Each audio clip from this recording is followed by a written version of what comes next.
Good evening, everyone. A major break in a Monroe County homicide. Investigators find the body of a man killed last month. WCBI's Allie Martin has an update on the investigation.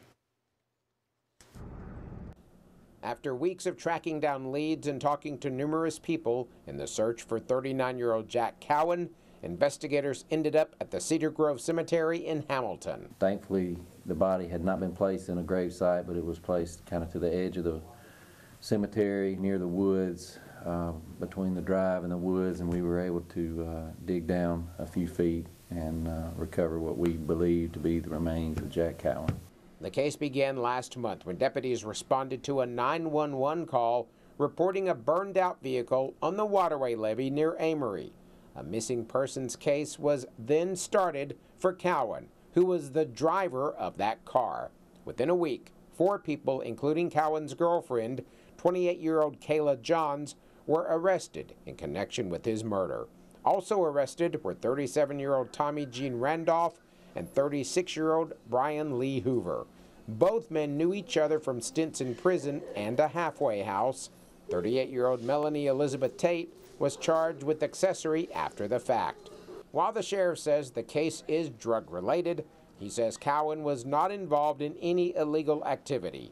Lead investigator Wayne Wilbanks says, along with thousands of hours put into the case by search teams and other law officers, the community was also a big help. Tremendous.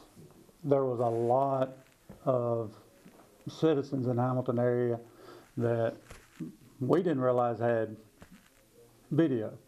So we had deputies that, hey, Wayne, go by and check so-and-so. They've got footage for you. Sheriff CROOK is hopeful the latest development will bring some peace to Cowan's family.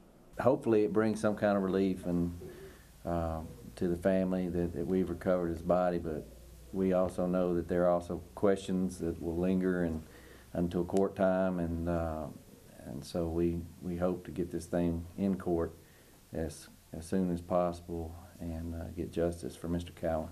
The sheriff says there are still some loose ends to tie up in the investigation, but he doesn't expect any more arrests in a very unusual murder case. In Aberdeen, Allie Martin, WCBI News. An autopsy has been ordered. The sheriff says Cowan knew all of the suspects except for Brian Lee Hoover.